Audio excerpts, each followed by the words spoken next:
بسم اللہ الرحمن الرحیم۔ کامیابی کس کو ملتے ہیں؟ آ جاؤ میں بتاتا ہوں۔ تو انسان ارادہ و ہمت کر کے اپنا نفس کو مٹا دے۔ اللہ پاک فرماتی ہے کہ قد افلح من زکاہا، دنیا اور آخرت دونوں جہان میں وہ کامیاب ہو گیا جس نے اپنے نفس کی اصلاح کر لی، یعنی برائی چھوڑ لی۔ صاحب فتح اور قدیر علامہ شوکانی رحمۃ اللہ علیہ فلاح کی تفسیر میں فرماتی ہے اے تفوزون بسعادت الدنیا والآخرہ، دیکھو وہ مالکی دو جہاں ہے جو ان کو یاد کرے گا، اس جہان میں بھی عیش میں رہے گا، اس جہان میں بھی عیش میں رہے گا۔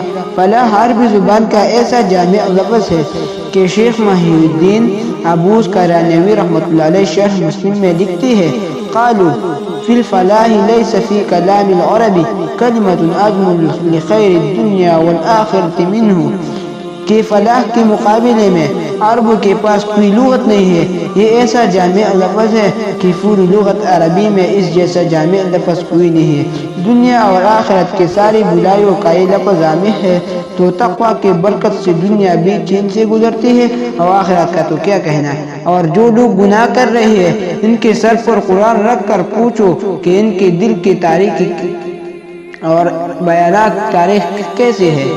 وہ خود نالا ہے، پریشان ہے، مگر گناہ نہیں ٹول رہی ہے۔ ایک شعر ہے اف کتنا ہے تاریخ گناہگار کا عالم، اف کتنا ہے تاریخ گناہگار کا عالم، انوار سے معمور ہے ابرار کا عالم، انوار سے معمور ہے ابرار کا عالم۔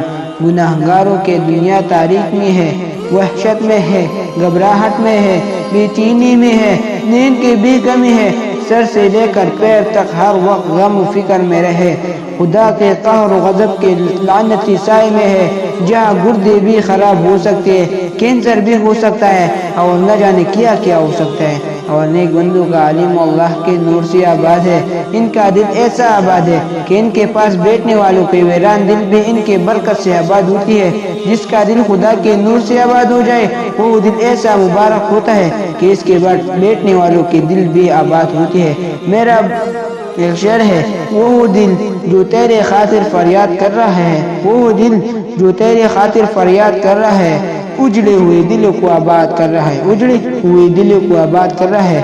کچھ دن اللہ والوں کے پاس رہو یا ان کے غلاموں کے پاس رہ کر تو دیکھو، اللہ والے آپ کے نہیں ملتے تو ان کے خادموں کے پاس رہ کر دیکھو، آپ کے دل کی دنیا انشاءاللہ تعالی بدلتے چلی جائے گی انشاءاللہ۔ والسلام۔